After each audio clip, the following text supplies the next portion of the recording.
Dufungure Bibiliya dusome Zaburi ya 40. Turaza gusoma Nehemiya igice cya 3 umurongo wa 6.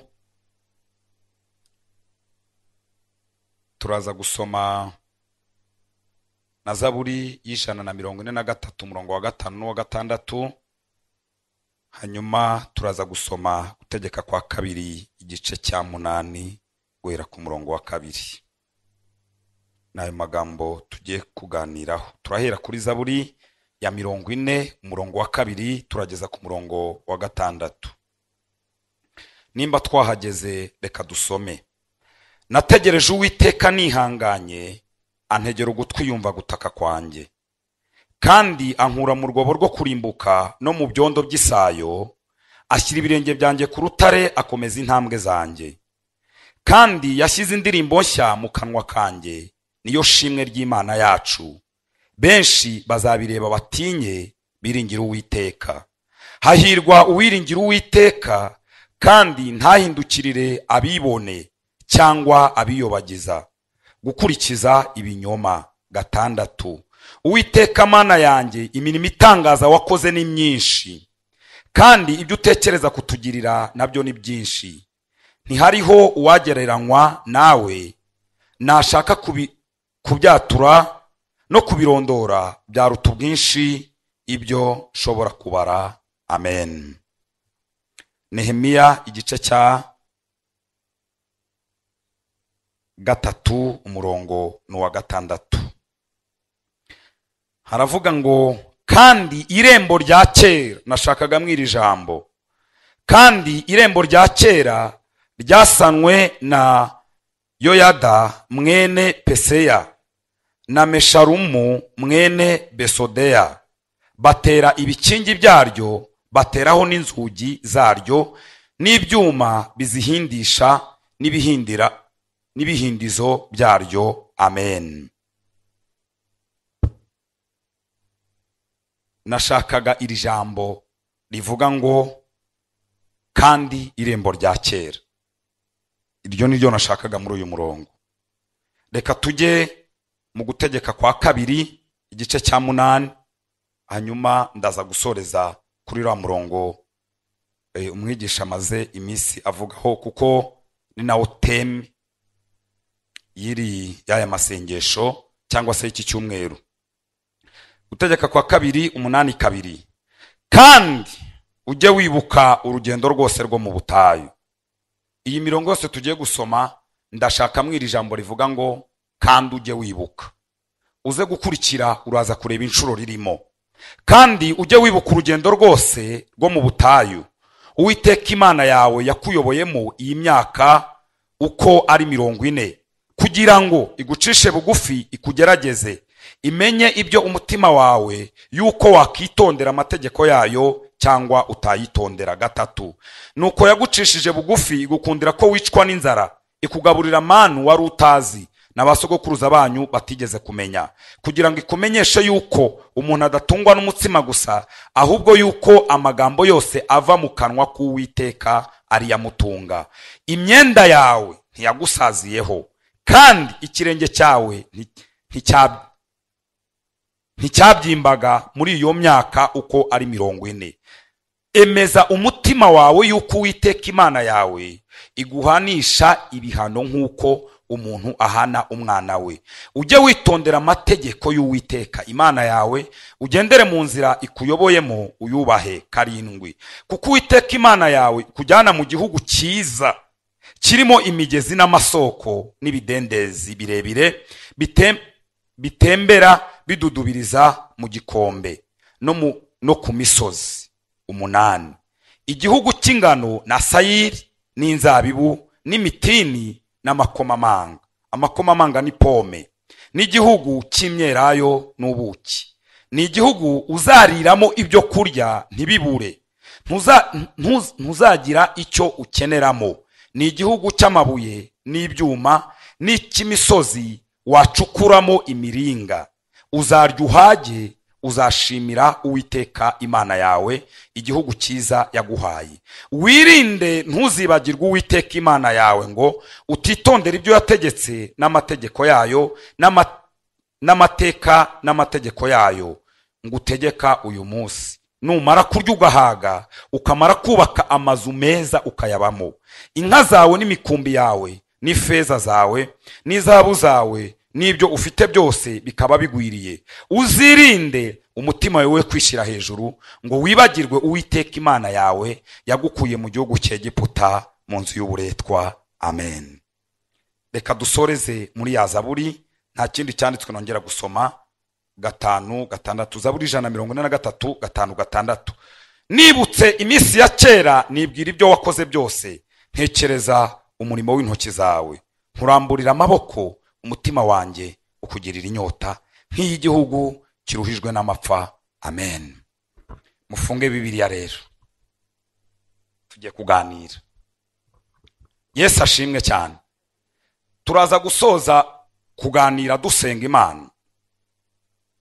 Reka mpere muri kiriya gitabo cya Nehemiya. Nehemiya haguruka ajya gusana inkike z'i Yerusalemu. Nusoma igitabo cyose, yasanye amarembo 12. Yesu ashimwe. Yasanye amarembo 12. Irembo rya mbere yahereyeho ni irembo ry'intama. Wakibaza ngo kuki yahere ku irembo ry'intama? Yesu niwe ntama w'Imana. Isiraheli yaragiye ijya mu byaha, ikora amakosa ku buryo inzira zose z'agakiza zarasenyutse. Nehemiya rero aje kubaka, yahereye gusana irembo ry'intama. Yesu ashimwe. Irembo rya kabiri yasanye irembo rinyuzwamo imyanda, ni irembo ryo kwihana. Irembo rinyuzwamo iki? Mw'imyanda. Irembo rya gatatu yasanye irembo rya kera, ari ryo dusomye. Abisirayeli baragiye baribagirwa Imana ku buryo n'irembo ryo kwibuka iby'Imana yakoze ryarasenyutse, rirashya, riribagirana. Yesu ashimwe cyane. Nehemiya aje kubaka rero, abanza kubaka irembo ry'intama. Yabanje gufungura inzira z'agakiza muri Isiraheli. Arangije asana irembo rinyuzwamo imyanda, asana inzira zo kwihana. Icya gatatu, asana irembo rya kera, kugira ngo abantu bongere bibuke iby'Imana yakoze kera, kuko byari byarasenyutse. Ndagarukira kuri aya 3. Nashatse ko dusoma irembo rya kera. Muri iyi minsi iyo witegereje, usanga abantu amarembo yose yarahiye, ariko irembo ribabaje kuruta ayandi ni irembo rya kera, ryo kwibuka ibintu bya kera Imana yakoze. Nahoze nsoma kare, baturirimba indirimbo nziza. Narindi gusoma mbere yuko nza hano, ndeba ibintu Yesu yakoze mu buzima bw'abantu. Buriya bajya batubwira ngo Yesu apfa ngo yagiye kuzimanya Satani imfunguzo. Hoya, nibyo koko. Ariko nahoze nsoma, mbona Yesu yinjiye mu byumba 3 hariya hepfo ikuzimu. Icyumba cya mbere ngo Yesu yagiye mu cyitwa Sheol, ngo nicyo cyumba cyari gikingiraniye mwabera bose. Ngo Yesu ngo ba Yesaya ngo bamukubita amaso, baravuga bati nukuri ni wowe twahanuye turakubonye. Igisirimba kiba kiratangiye. Ntibyagarukiraho, ngo akingura icyumba cya kabiri ngo cyitwa Hadesa. Hadesa muri icyo cyumba ngo niho harimo abantu bose bapfuye batizera, ngo na Kayini niyari, na Yuda niyari. Ngo Yuda yabonye Yesu arabati nukuri nubwo nananiwe kukwizera, ariko wari uwo kwizera. Aravuga ati igihe cyanyu ntikiragira, mugumya aho ndacyafite umurimo. Ngo aramanuka hepfo, ngajya mu cyumba cya gatatu bita Teritarusi. Teritarusi ngo ni biro centrale satanique. Ngo Satana mubone umucyo wa Yesu ngura mutungura. Umutungura aravuga ngo narinzi ko nagutsindiye iriya, none naho urahansanze. Ngo ahita afata ifunguzo nabwo ati icyo ushaka ndakiza, atakira ugenda ubakingurire n'ubundi.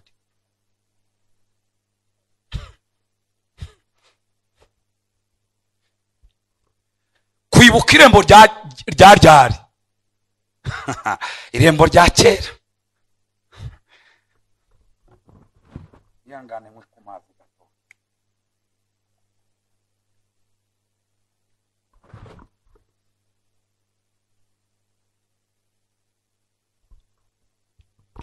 Reka ngaruke.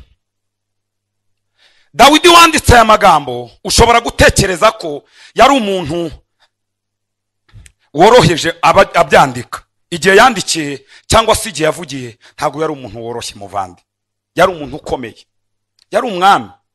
Kandi ubwami bwa Dawidi nibwo bwami bwakomeye cyane, bubu uruhererekane bugera no ku muhungu. Yesu ashimwe. Ariko avuga ngo nibutse iminsi ya kera, bihera kuri iyi Zaburi ya 40. Yanditse aravuga ngo nategereje Uwiteka nihanganye, antegera ugutwi yumva gutaka kwanjye. Amaze kumva gutaka kwanjye ankura mu isayo y'ibyondo. Uranyumva? Ankura mu byondo. Amaze kunkura mu byondo ntiyandekeye aho, yaranzamuye afata ibirenge byanjye abihagarika ku rutare. Tekereza umuntu wari mu byondo, bakamusanga mu byondo ntibamutambukeho, barangiza bakamukura muri ibyo byondo. Yego, ntibamushyire ku isima, ahubwo bamusimbukije ama etape. Uwiteka aramuzamura amukuye mu byondo, ahita ahagarika ibirenge bye ku rutare. Ntago byagarukiye kumuhagarika ku rutare gusa, amaze kumugeza ku rutare aravuze ngo yakomeje intambwe zanjye. Yego, intambwe ziyagize ati yarazikomeje. Kandi ngo benshi bazabireba ngo batangarire Uwiteka. Turi kwiga gusubiza amaso inyuma ugatekereza.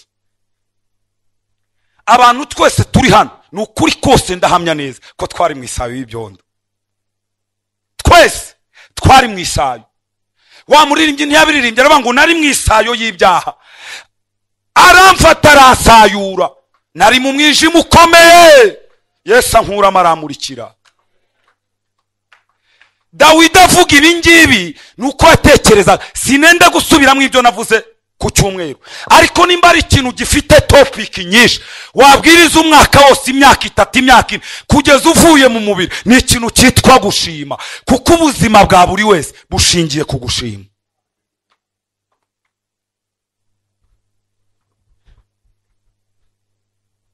Dawidi uyu nguyu yari yibutse neza ko iwabo habaye igitaramo cyo kwimika umwami, baramwibagirwa kandi nawe ari umwana. Ubundi mu buzima busanzwe ababyeyi muri hano mwibuka abana b'abahererezi kuruta n'abandi, sibyo ra? Kuko umwana w'umuherezi niwe mureberera kugira ngo murebe ese kariye, ese karya. Hari n'igihe aba ari umukobwa w'inkumi, mama akajyamagara, wibutse kwifubika kubera ikintu umuhererezi. Ubu se waba ufite abana 7 nk'abo kwa Yesaya, ugafata bucura bwawe akabiri wohereza muri ranyagwa ry'ishyamba kujya kuragira ziriya ntama, wakohereza y'umukuru uzajya ubasha guhangana n'impyisi. Ariko kwa Yesaya siko byari bimeze. Abakuru bari abaparakomando n'abajepe mu ngabo za Sawuli. Ubwo sura kuri umuntu kuma umujepe ngaje kuragira intama, agasigaye mu rugo nikaje kuziragira. Ariko nakunze Dawidi, mana yanjye. Dawidi niwe muntu Imana yitegereje abati n'ukuri kose ndamubonye, umutima we ndawishimiye, we ndawishimiye. Ariko nabo umwizerwa mu ntama ndantekereza ko arafite igicurangisho cya Kinyarwanda cyitwa umuduri, murakizi? Uko ari mu ishyamba zikebura akubita umuduri avuga ngo utagushima ninde mana we, ngo Imana imwitegereze iramunezererwa. Nicyo cyatu uzarebe abantu benshi tujya dutinda ku nkuru ya Dawidi kuntu yishe Goliyati. Dawidi imbaraga zo gutsinda Goliyati ahagaragara yazikuye kuri seve yari afite yo gutsindira ahatagaragara. Niyo mpamvu iyo utsindira ahatagaragara Imana iragupromotinga ikaguha no gutsindira ahagaragara. Nukuri kose atsindida ubu nta muntu wari uhari, atsinda intare nta muntu wari uhari. Urebe Goliyati seve yatanze, yaravuze ati munzaniye kurwana n'imbwa, niko yavuze, muzasome neza. Noneho Dawidi aravuga ati ariko rero nkurikije Imana twabanye cyagihe cyashize, ubwo arimo arakingura irembo rya kera ntago ryasibamye. Aravuze ati Imana yanshoboje kunesha idubu. Asubiye ku irembo rya kera rero, Imana yanshoboje kunesha intare. Yego, ndi ngenyine, uyu nguyu arapfa nk'imwe muri zo. Save bundi nge nkunda gusoma Bibiliya ngasesengura.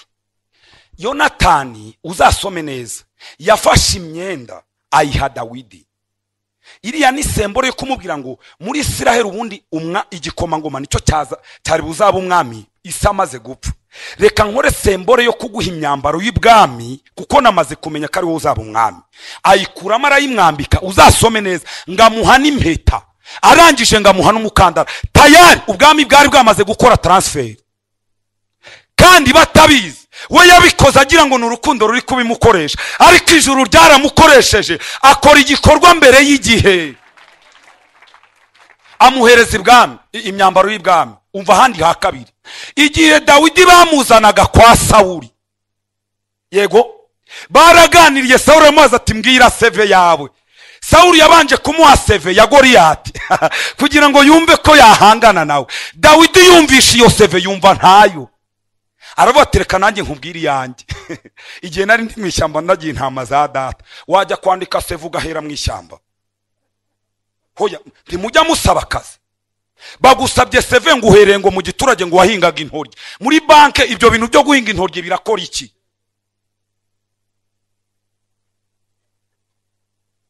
Ngo igihe nari ndi mu ishyamba ngo ndagiye intama za data. Ntekereza ko Sawuli yavangiwe. Intama zije gute muri perezidanse mu byukuri? Hoya mujye mutekereza, intama zigeze gute muri perezidanse? Ariko uzi ikintu cyatumye Dawidi abivuga, irembo rya kera kuri Dawidi ryari open. Aravuga ati intare yarazaga nkayicakira nkayikubita. Seva yumvisha abati mbaranesheje intare nzi. Kandi buriya Yonatani nase bari batarica n'urukwavu, bumva Dawidi ngo yishe iki? Intare. Ibyo byose Dawidi arabikusanya kuntu yanesheje intare, akusanya kuntu iwabo bamwibagiwe bajya kwimika umwami, akusanya kuntu Shimeya yamututse kuri Yorodani, yaramubwiye ngo wakigoryiwe. Uzasome neza sintukanye, n'ukuri kose niko Bibiliya ivuga. Amaraso ya bene Sawuli arakugarutse, ngo arangije ajya munsi y'intuza y'umugunguzi, ngo amutera amabuye, ngo arangije akunkumura iki? Ngo akunkumura umukungugu. Ngo Dawidi aratokorwa mu maso, ngo umugabo bita ngo Benaya aravuga turiya muntu waretse nkamutera inkota. Dawidi aravuga ati mwihorere, Uwiteka niwe wamunteje. Yibuka kuntu yagiye mu Bafilisitiya, agezeyo batangira kumuririmba ko ari we wishe Goliyati. Umwami w'Abafilisti aravuga ati niwe. Dawidi ko ijuru rimuha tekiniki itabaho, ngo yigira nk'ikigoryi, atangira guharamba inzugi no kurira. Umwami w'Abafilisti amuhana bati iki nicyo mwanzaniye aha, mukirukane kiva aha ngaha. Abarokotsa atyo, nuko yarokotse. Yibuka ko yigeze gusonza ari kumwe n'abagabo 600. Dawidi ari mu bagabo bagiye gufunguza. Dawidi yarafunguje, uzabisome neza. Yagiye gufunguza Nabali w'i Karumeli. Aramubwira ati ntuzi ko tujya tuzikureberera zigiye kona bari ukaduha kubyo kuri. Ari kumwe n'abagabo 600. Yarafite abagabo b'abanyabwenge. Hari umugabo babanaga w'umujyanama bita Ahitofeli. Ahitofeli yajyaga inama ku buryo ngari nk'Imana ikugira inama. Uzasome neza. Yarafite abagabo b'ingabo bakomeye, abo bitaba Abuneri, abo bitaba Yowabu, abo bitaba Amasa. Hakiyongeraho abo ngabo ba Benaya, bari abagabo b'intwari. Umunsi umwe asonzana nabo ajya gufunguza kwa Nabali. Nabali ntiyabimuha, azi gusonza Dawidi. Icya kabiri, ngo yageze kugenda urugendo rw'iminsi 3. Dawidi mu ntambara zamugoye, yagowe n'urugamba rwo mu rugo iwe, uruturuka ku mugore utemera Imana, yego, uruturuka ku mwana we Abusalomu wamuteye kudeta. Ngo Abusalomu yaragiye yicara mu marembo y'ibwami, abantu bazi ibwami akababwira ati yo muntu y'agahinda, yaba umwami yarahari ngo abacira imanza, ariko ntawe uhari. Kandi ubwo Dawidi ari hehe? Ari ibwami. Dawidi abyumvisha arahunga. Yahuye na Shimeya ari guhunga umuhungu wa Abusalomu. Ngo ageze ahantu bita Inobu, ngo arasonza, ashonje, ngo yibuka ko aba umutambyi bita Abimeleki. Abimeleki ngo aragenda aramubwira ati mwoka byaramwe, nta byo kurya ufite ngo tugaburire. Abimeleki aramubwira ati Dawidi we nta bihari, icyakora hari imitsima yerejwe abatambyi n'abantu birinze abagore, niko Bibiliya ivuga. Dawidi aravuga ati nukuri tumaze iminsi 3 nta muntu n'umwe yegeze wegera umugore. Umutambyi arayimuha. Dawidi nawe ntiyagenzwa ngo na kamwe, arangije avuga ati ariko se kumpaye imitsima nta n'inkota ufite? Uranyumva?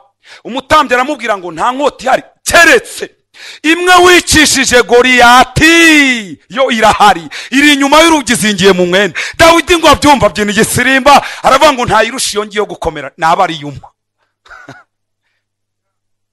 Kwibuka irembo rya kangahe? Rya kera.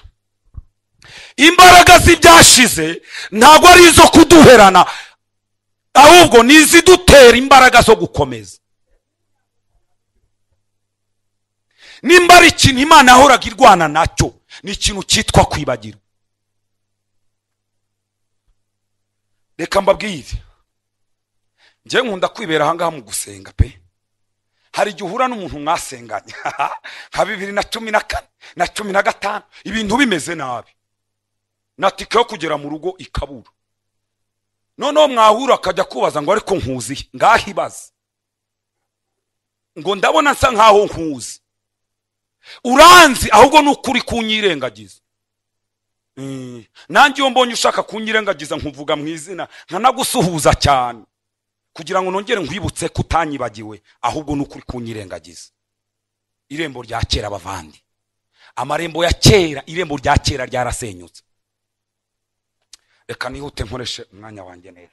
Dawidi ibi byose abyibutse, yibuka kuntu Imana yamukuye muri rasayo, yibuka Imana yamurindiye mu ishyamba, yibuka Imana yamurinze inzara, yibuka Imana yamurinze idubu, yibuka Imana yakuye Sawuli ku ngoma ikamwimika ari umushumba. Aravuga ngo nibutse iminsi ya kera we, ya minsi yo gusonza ndayibutse, ya minsi yo kuzerera ndayibutse, ya minsi yo kutagira aho mpagarara ndayibutse. Nyuma yo kuyibuka rero nta kintu nkoze, Mana dore amaboko nyaramburiye wowe kugira ngo nkwereke ko nibuka.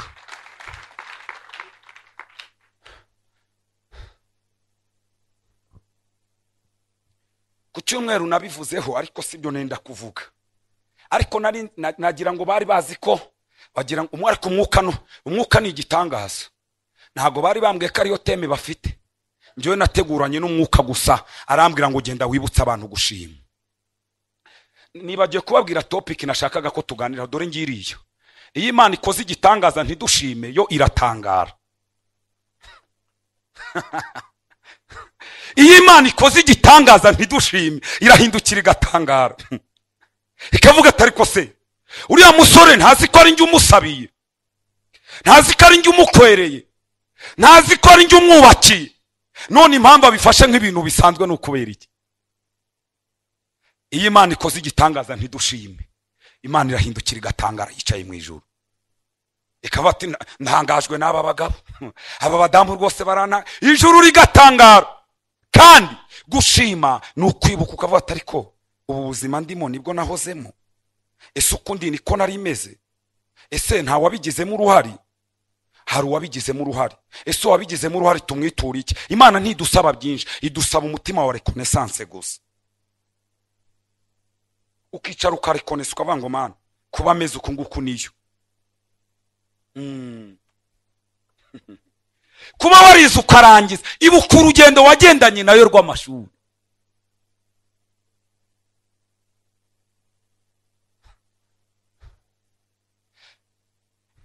Ngiri iwacu iryiriya najyaga mbona abantu bo mu Bugesera, uri hano uvuka mu Bugesera yihangane, bari kuvuga bati ibintu byabaye ibindi mu Bugesera, habaye ikibazo cy'inzara.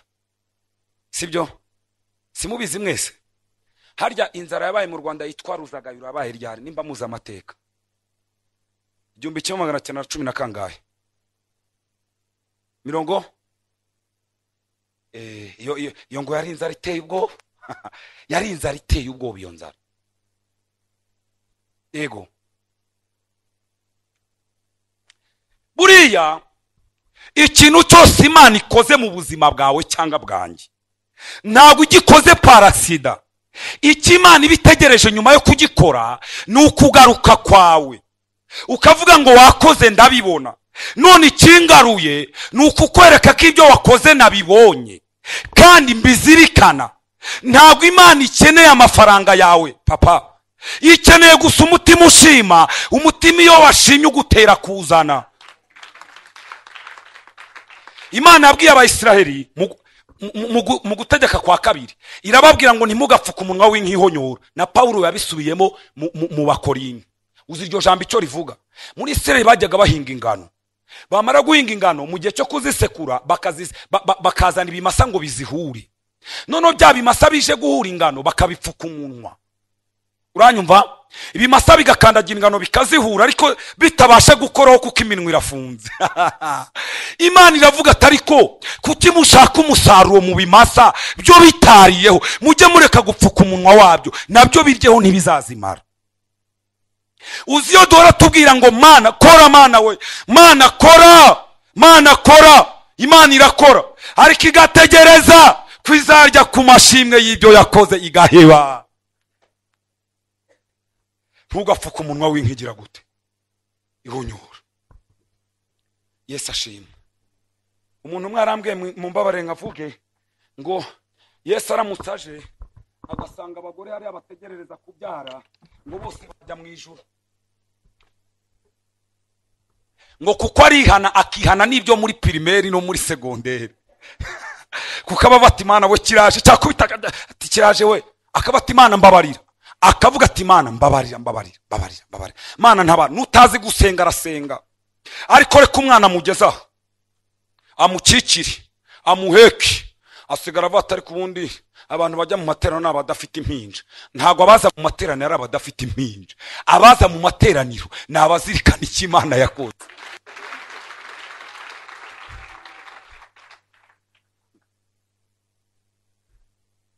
Nagiye kwa muganga gusura umuntu, ndi ku kazi ngiye kumva numva umwuka arambwe tijya kwa muganga. Njyayo ngezeyo kumbi nari najyanye n'umukobwa umwe dusura umumama n'umupapa, tumusanga mu cyumba. Akitubona aratubwira ati mwabantu urukundo nirwo rwa mbere ntibimeze bite?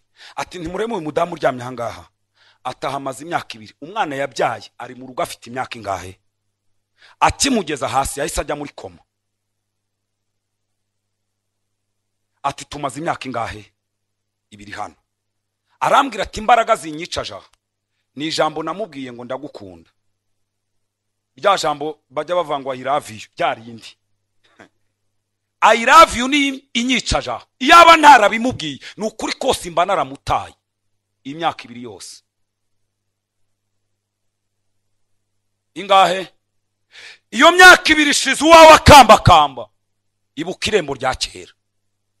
Hari abandi bababyaye abana barataha bo basigaramo, cyangwa se bo barataha babaherekeza hehe kubashyingura. Imana ikora ibitangaza. Nuzajya utubona dusirimba mu rugo dusimbuka turira, reka turire kuko turahari, hari utudahari. Yesu ashimwe cyane. Ibyo ngibyo yubyibutse uravuga ngo Mana nibutse iminsi ya kera we, nibutse iminsi ya kangahe. Mumama utwite akoresha imbaraga nk'iz'umuntu wirutse marato 42. Marato imwe ni ibirometero 42. Ubwo marato 42 ni ibirometero 1600, 1260. Yego, amezi 9 ni ibirometero 1260. Ni nko kuva nk'aha ngaho ujya hehera,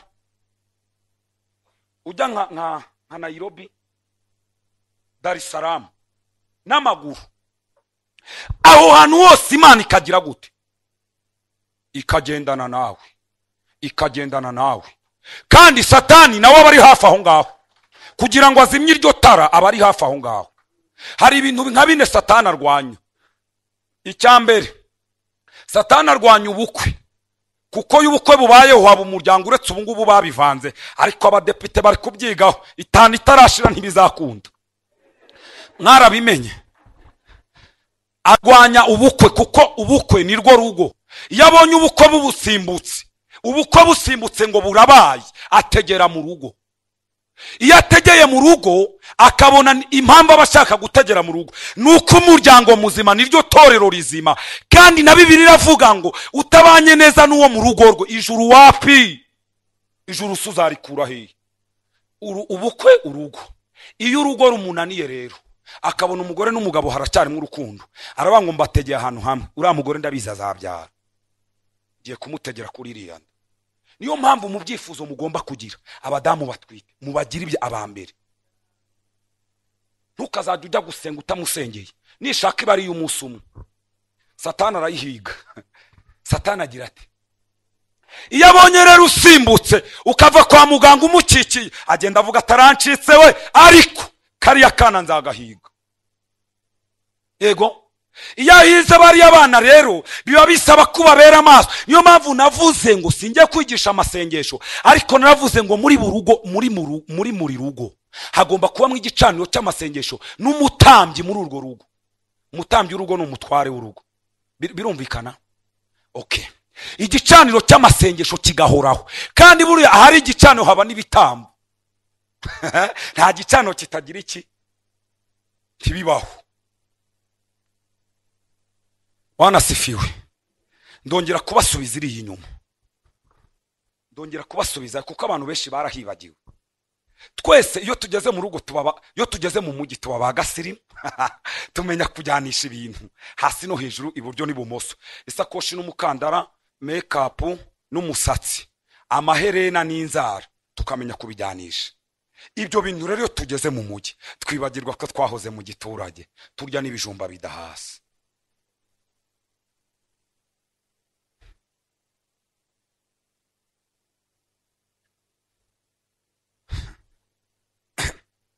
Ahantu iwacu twari dutuye haje hakambika abasirikare b'inkotanyi. Reka mbashyiremo akantu k'ubuhamya. Abasirikare b'inkotanyi baraza bakambika aho ngaho. None baje gukambika, inkotanyi zaje neza zivura abantu zibagaburira. Ko twarabana mu giturage niho nabonye bwa mbere ari amavuta yarari muri byanditseho ngo iki murabizi. Nanabaze ko se kirani igiki, bakaba ngo na amavuta. Amavuta. None tukajya tujyayo kugira ngo twumve ko baduha ku biryo bitekeshejwe n'ayo mavuta. Umunsi umwe wacu bamiyene ngo nje kuziragira. Kubera kujya ku basirikare mburaho nzizirika. Nawe umva ubwenge nakoresheje. Mfata ikiziriko cyene nkirundaho amabuye. Urumva iyo fenomene ibaho. Ihene ziragenda zijya kona.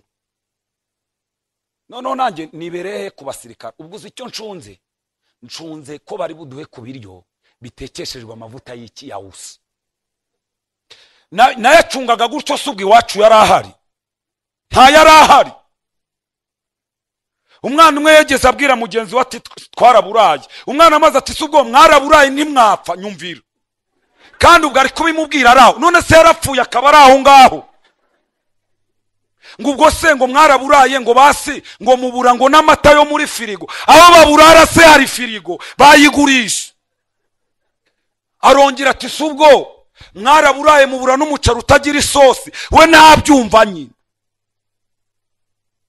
We ntagira te. Ariko ubu ngubu nitwajyaga tujya kuyashaka aho bayateka kugira ngo wenda bayaduheho. Ariko ubu ngubu iyo baguhaye ibiryo ukabona birimo mesho bati mwasizemo meshi we, ibuka iminsi ya kera.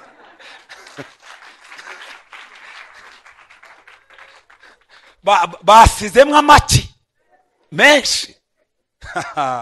Iminsi ya kangahe? Iminsi ya kera. Kutibuka iminsi ya kera bigushije abantu.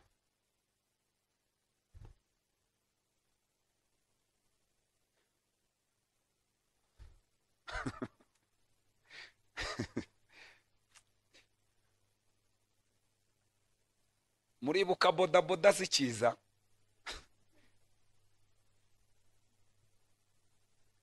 Bodaboda ziza nari mfite inkoko.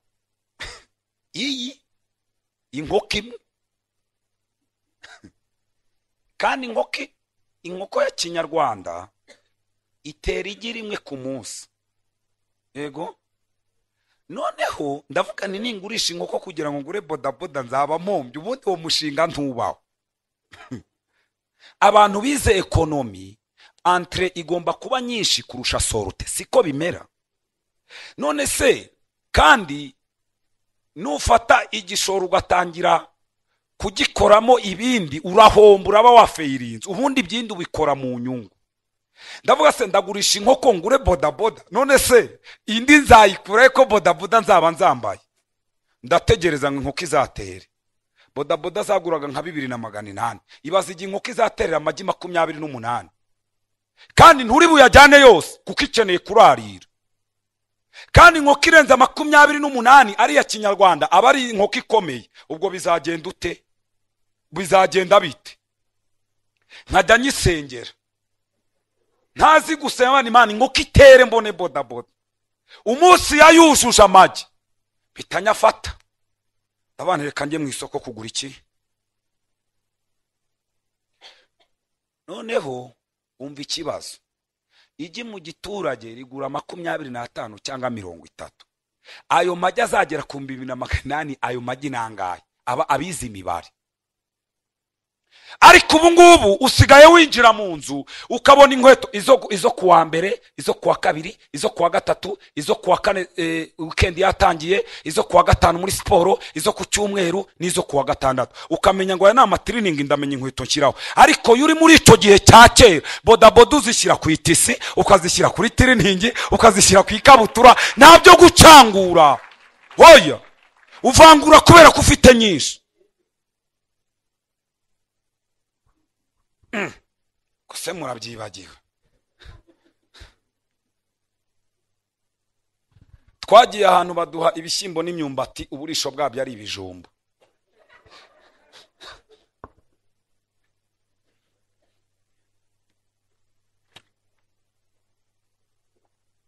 Ariko ubu ngubu uricara ugateka imboga za kinyarwanda, ugateka iza kizungu, ugashyiraho ibyinaha n'ibyiriye, warangiza ukabireba. Jya wibuka impamvu Imana yakoze ibyo ngibyo, ni ukugira ngo ujye wibuka. Ujye ugira gute?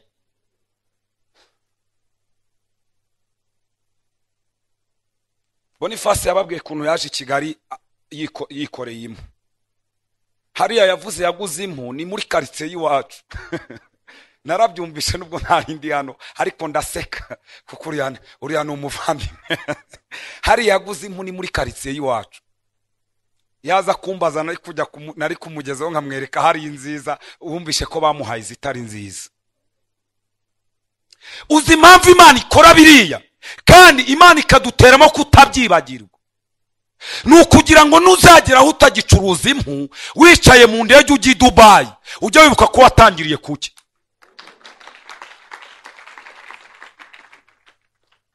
Hari abantu tubana batangiriye ku bisheke, batangiriye ku mapera, batangiriye ku mavoka, ariko buri munsi akaba yurira indege ajya mu Bushinwa. Impamvu Imana ikomeza ibigaruro ni ukugira ngo nubona uri gucuruza ibyo ngibyo utazamwibeshyaho. Yesu ashimwe cyane.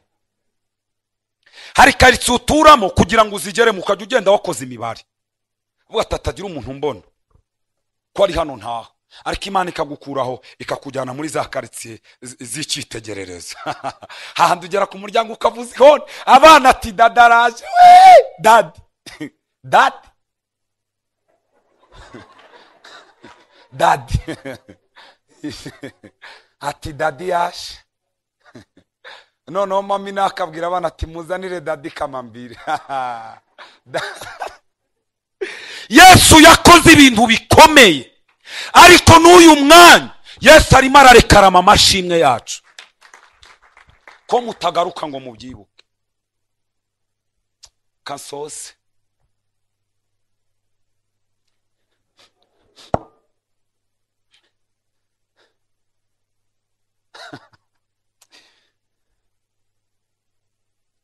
umuntu yaratubwiye ati nabwiye ati naricaye nsenga Imana isengesho riri seriye, ndabwira atari ko Mana ubu nzarya umuceri koko nkuhaye. Ngaho mva Imana yitegereje kumva iryo sengesho, ati kuko nzawurya nkuhaye. Atari ku ngubu ati nsigaye mbwira madame ati madame nukuri n'ubuteka ntushyiremo umunyu, ati nkumbuye umuceri utari mu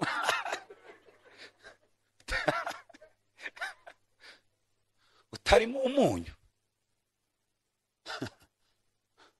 Utarimo umunyu. Ni Yesu wenyine, ni Yesu wenyine. kuba uba mu nzu bakaba batarafata ibintu bye ngo babisohore iriya, nubwo nta kazi ufite, ni Yesu.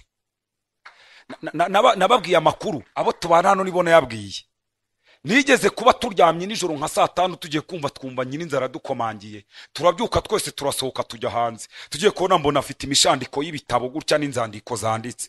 Turamaze ati se kuje amasaha, ati rero nari mbafitiye itangazo, nari no hara ku muhanda hafi, itara ryo ku muhanda ryamurikaga mu gipangu, twese turasohoka tujya mu mbuga hanze, abadamu bafite abana babyutse bajyana ku ishuri, na turabyuka twese turicara. Tumaze twicara, ngiye kumara mu mukecuru atera ikiganiro, haraba tubure gitumye mbahamagara, mwese ndabirukanye. Bigenze bitesa, ati ndabirukanye, ati ahubwo sinyaha. Ugasinya uvuye mu bitotsi, ugahita ufata urupapuro ugahita usinya. Ntuzi ibyo usinya ariko urasinya. Ndasinya ndangije njya kuryama. Ariko kenge kaza mu gitondo, abandi none naba nasinyiye ibintu ntazi, ndebye nsanga ati guhera uyu munsi turakwirukanye. None se nitwishyura, ati ndabirukanye. Ko mbirukanye se murashaka iki? Noneho dutangira kuba ati se Mana yanjye biragenda bite? Kandi batwirukanye muri cyagiye nyine, mwebwe se muha mufite amafaranga buri gihe. Imana ishaka gupima umutima wawe no kwizera uyigirira, izana akantu k'akabazo muri cyagihe ubona nta kintu na kimwe gihari. Ati ndabirukanye. Karabaye. Hari kuwa kabiri bucya ndi buze gusenga, kandi ubwo nari buyobora amateraniro hano. Uzi kwirirwa uyobora amateraniro bavuga ngo Yesu agira neza kandi bareba kwirukanye Satani. Hari ibyanditswe udasoma. Ntabwo sigara usoma ngo kuko umwami Imana azantabara, nibyo ngibyo wiberamo. Ubu uri gusoma ngo abiringiye Uwiteka bameze nk'umusozi wa Siyoni, ariko Satani nawe aba ari aho hafi aho ngaho. Watangire kwatura amagambo y'ibyiringiro akakwibutsa ko bakwirukanye Satani za nijoro. Ibyo ngibyo bisaba iki? Bisaba gukingura irembo rya kera, ukibuka ko n'ubundi amezi wari umaze atari wowe wayishyuye. Ari Imana yagize gute? Ibyo ngibyo bikagukomeza.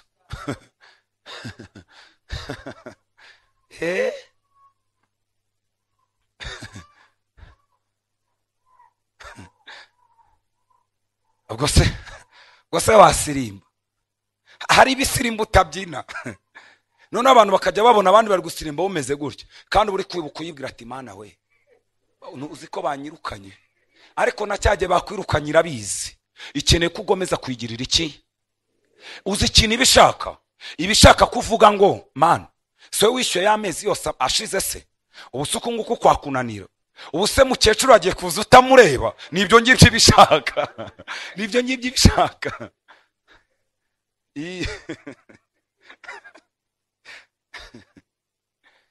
Bavandi cyane cyane no abanyarwanda, nukuri abanyarwanda nta mwenda Imana idufitiye, ahubwo Imana tuyifitiye ideni. Ideni ry'iki? Ry'amashimwe.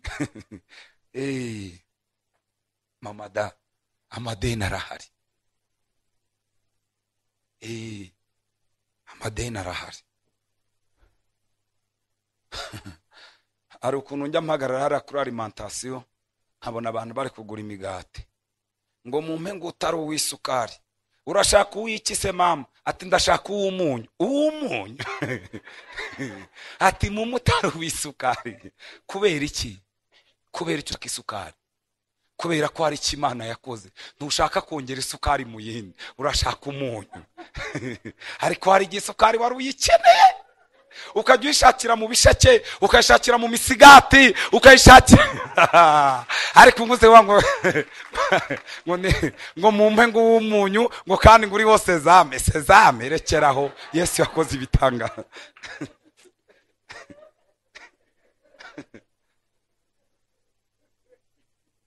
Namenye ejo bundi ko hari inyama z'umweru, sinari mbizi.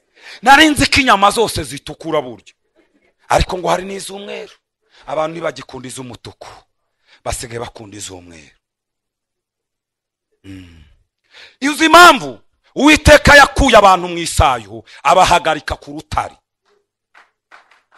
Ego, iyo Uwiteka yahagaritse ibirenge byawe ku rutare, isi yose irabimenya ikamenya ko uhagaze ku rutare. Aho ngaho rero isi yose ikwitegereza. Imana ibikeneye mu ijambo rivuga ngo nibutse wabikoze ngarukanya amashimwe.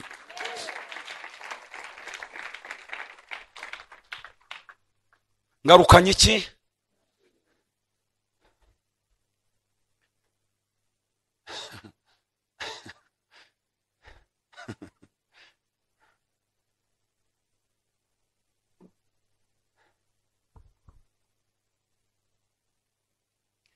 Twari duturanye n'umugabo w'umudiregiteri,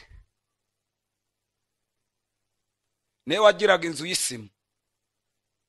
Tukajya tujyayo tugakandagira ku isima kugira ngo twumve uko bimera. Inzu y'iki? Y'isima. None ukajya wibaza se abantu baba mu isima buriya bameze nkatwe? Bameze nkatwe uretse Imana yakoze ibitangaza.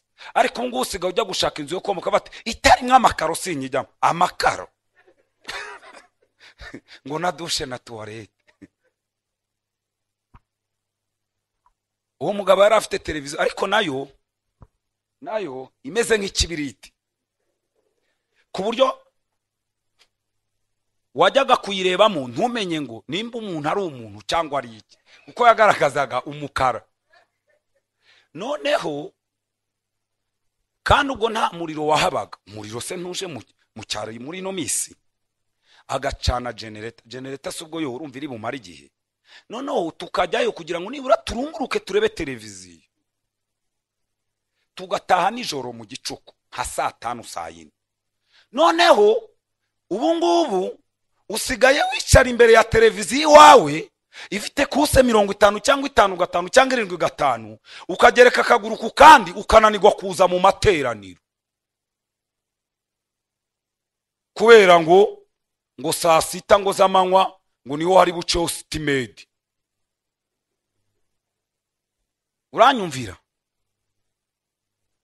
Uranyumvira? Imana ikeneye ko twibuka. Nabazanye mu bintu bisanzwe, turi mu cyumweru cya Pasika, ibyo kwibuka Kristo tuzabivugaho nabyo, ariko ndagira ngo mbibutse aha turi siho twahoze, kandi ikindi ntago ari naho tuzaguma. Ariko Imana irashaka ko intambwe yawe yose uvuga ngo Mana warakoze. Mana wagize gute? Mana warakoze.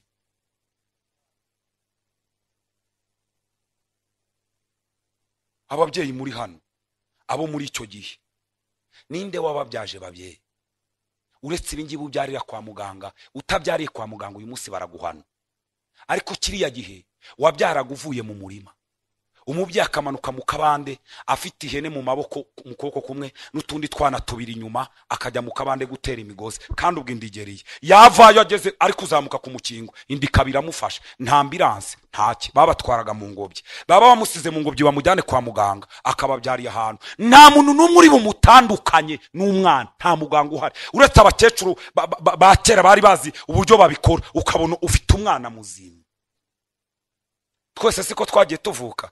Abavukiye CHK ni generation, mwebwe nta kibazo mwebwe, uko mwebwe mwavukiye CHK muvukira no ku Muhima, muvukira na Nyarugenge, muvukira ni Kanombe. Ariko abangana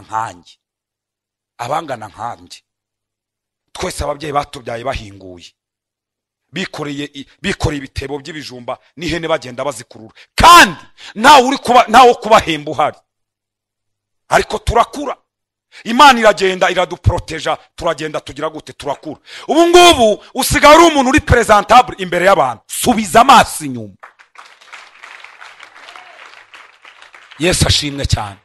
Ariko naratangaye abana bari mu iki gihe, Mana we basigaye baryama neza. Hari gihe winjira mu cyumba bari gutegurira umwana, ukavuga ati nanjye nubwo ntari akabebe ariko waba kiryamyemo uko gifite amahumbezi. Icyumba bari gutegura nk'akabebe kagiye kuvuka, kiba ari icyumba kiri hafi y'idirishya kugira ngo akayaga kajye kinjira. Bagashyiramo ibintu by'ibinunusi bireba gutya kugira ngo akana nigatangira kubona kajye kabona ari amashusho y'ikibinunusi. Kandi ubwo akaba ari umukozi ushinzwe kujya karirimbira kugira ngo ryajwi rye rijye mu matwi yako di. Hafi ngo akaba ari na radio irimo CD cyangwa flash. Niko bimeze. Abana nubwo ari uko byagenze ariko mwubaha Uwiteka. Ni Yesu wabikoze. Hari abavukiye mu gishanga, hari abavukiye mu nsina bagiye guhinga, hari abavukiye mu mirima, hari nabo batateruriye mu maesume. Ubu ngubu byasigaye ku mwana agashyiraho ikigoma, agashyiraho isume, agashyiraho n'akakanda harya bakita gute kagatambaro gatuma umwana imibi itamusakuriza. Barangiza bakazana kandi bakomeza bakanda gutya akava ngo kugira ngo umwana ariko ni igitangaza. Ubu se ni bande baryamye muri beriso abari hano? Ni ukuri tuvugisha ukuri. Abenshi nitugunda kuryama muri supanet suko tutazikunda, twazibonye heheze, twazibonye dukuze twumva ziratubangamira, ariko umwana wayivukiyemo ayiryamamo kugeza ashaje. Siko bigenda. Ariko ubu nushaka ujye uyigura, hari zitegera igitanda ziba ziri hejuru, ziba muri Simba no muri Nakuma no muri Tedemi mujye mujyayo. Ariko mana Yesu yarabikoze pe, Yesu yarabikoze. Reka mbagarura handi ababaye hanze y'uru Rwanda, mwajyaga muririmba izihe ndirimbo? Mana tuzagerayo ryari? Mana tuzagerayo ryari? Mana tuzagerayo ryari?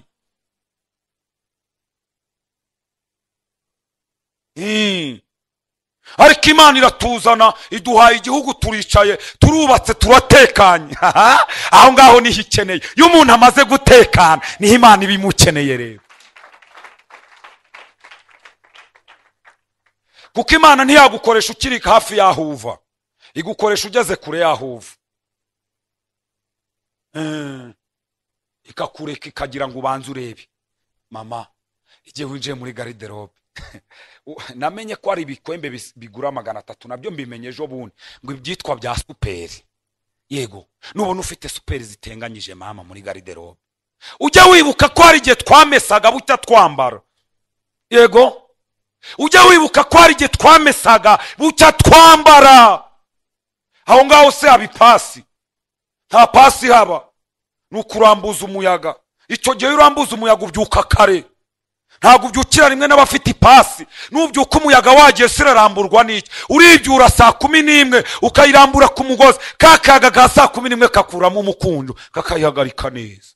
Ariko ngubwira umukozi ati mama nterera ipasi vuba. Iyi yese mami tera yakanzu ya ndiri mu bururu itere neza, kandi bukandi hasi wagorore neza. Inkweto nizasinde zifunguye zifite kuri taro h'umweru kugira ngo tujyanishe. Yesu niwe wabikoze. Reka nganire kuri Abisiraheli nsoze. Abisiraheli ibi bintu gutegeka kwa kabiri, igitabo cyo gutegeka kwa kabiri cyandikiwe mu kibaya cy'imo wabo kinini, habura gukwezi kumwe kugira ngo bagere mu gihugu. Yego hagati yaho cyandikiwe n'igihugu hari harimo gusa Yorodani, niyo basabwaga kwambuka kugira ngo bakandagire mu gihugu. Mbese bakirebaga nkuko tureba hano hehe kwirebera. Imana ibonye basatira igihugu ihamagara Musa, iramubwira ngo abona haya amategeko 10 barapfuye bose, bashiriye Kadeshi Baruneya. None urubyiruko rusigaye n'abana batigeze bamenya imirimo yanjye. Yego none bahamagara ubegeze hafi ngira icyo mbabwira. Nicyo mpamvu cyitwa gutegeka kwa kabiri. Abari barahawe amategeko ya mbere bari barashize. Imana ihamagara urubyiruko ngo izirubwira uburyo ruzaba hehe mu gihugu. Abisirayeli bagiraga ibitabo bibiri uzasome. Bagiraga igitabo cy'amateka, bakagira n'igitabo cy'amategeko.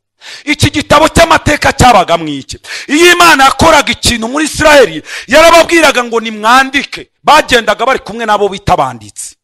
Umwanditsi agahita yandika igikorwa gikomeye Imana ikoze, bakagitwara mu gitabo. Igihe bazagera tera bazajya bicara bafungura igitabo, bahere ku gikorwa cya mbere bavuga bati twanyweye amazi y'Imana yararuraga, ariko Uwiteka yakuyemo kurura, twarayanywe dore ngibi. Tugeze muri Yerimu twahasanze amasoko 12 n'imikindo 70. Uwiteka yatwibutsaga ko twagiye muri Egiputa turi abantu 70, none tugarutse turi miliyoni 2. Kandi Imana twarwaniye kuri riba ry'amazi, none hano buri muryango ufite riba ryawo yaramari 12. Ibyo bintu byose barabyandika. None igitabo baragitwaraga gutya.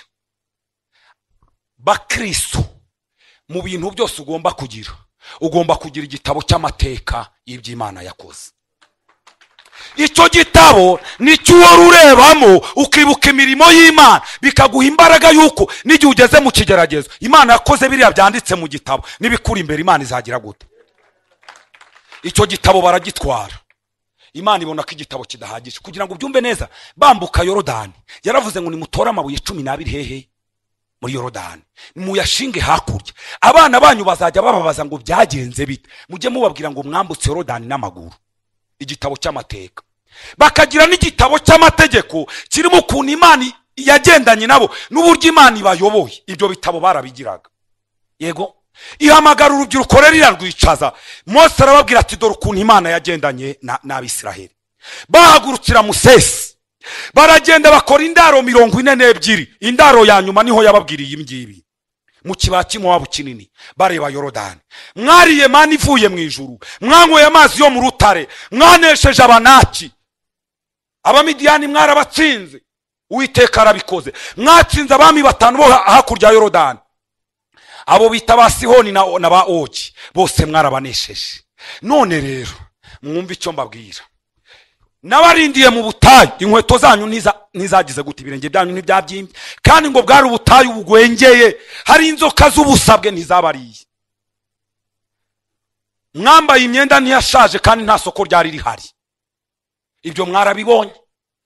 Ababyeyi babyariye mu butayu narabahembye.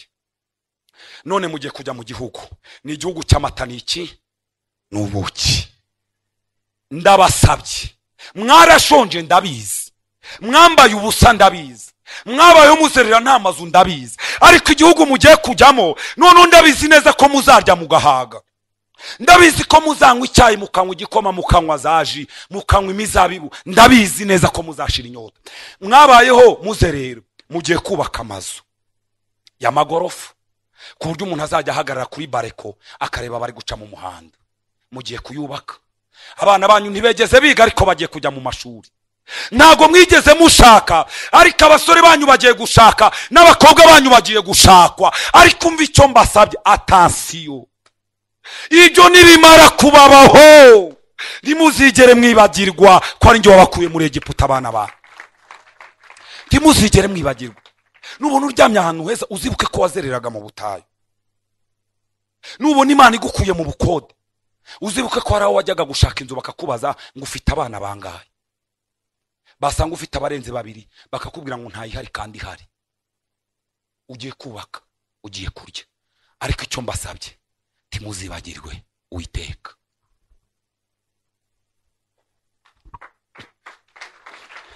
Umva rero, bamaze kugera mu gihugu basanga ibintu biratekanye, bararya baranywa, noneho batangira no gusenga ibigirwamana. Batangiye kuyibagirwa kugeza ubwo bavuze ngo ariko ngo Imana nindi. Wumve ngo Imana nindi, nawe ibaze Imana nindi.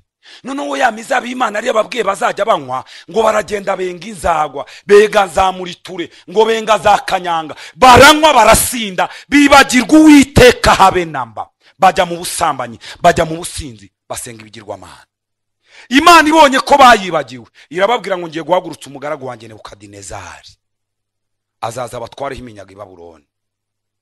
Ubundi hari ibihugu bibiri, hari igihugu cya Egiputa n'igihugu cya Babuloni. Egiputa ni igihugu tuvamo mu byaha, Babuloni rero naho tujyanwa kugira ngo twongere tuhigire kubaha Imana.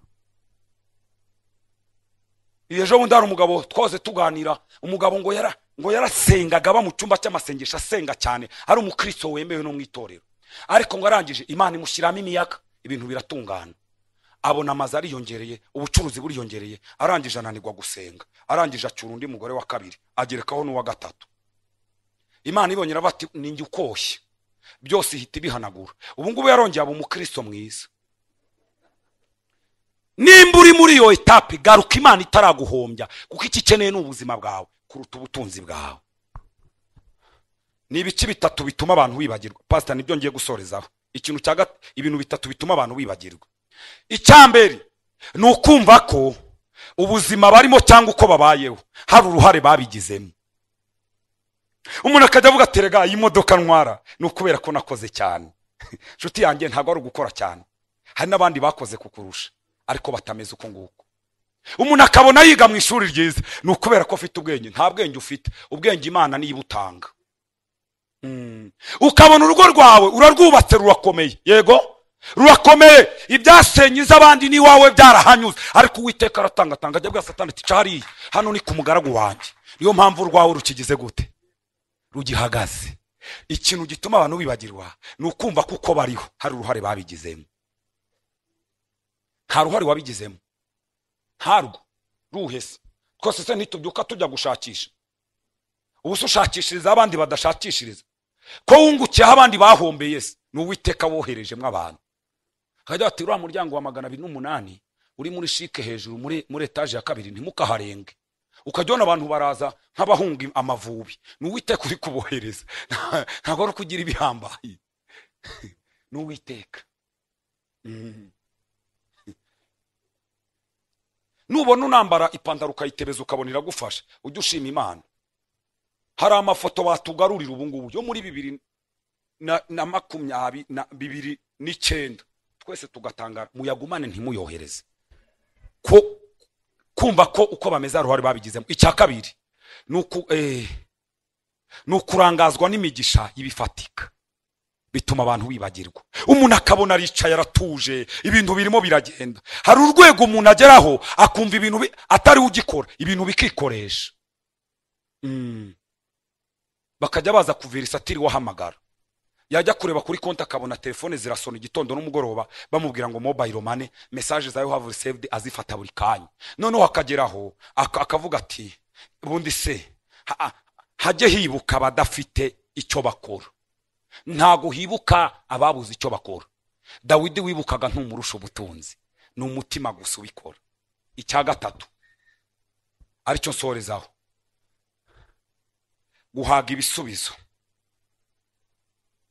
Guhaga ibisubizo bijya byibagiza abantu aho baturutse. Ukabona abantu 8 baragukikije na madamu, mwese mumeze neza, mufite moyen de transport, abana bariga neza mu ishuri ryiza, minerivare ntibura, warangiza ukajya uvuga atari ko Mana we ni Imana se ukibuka, ukavuga uti ariko ndakora, ukamera nka Nebukadinezari. Ibisubizo bijya bisindisha abantu. Dore rero intwaro Satani akoresha kugira ngo abantu bibagirwe. Satani yabonye ko tutagisambana, abona ko tutagisinda, yewe ni turi n'abatinganyi bamwe, yego ntituniba, ariko yakinze umuryango wo kwibuka iby'Imana yakoze.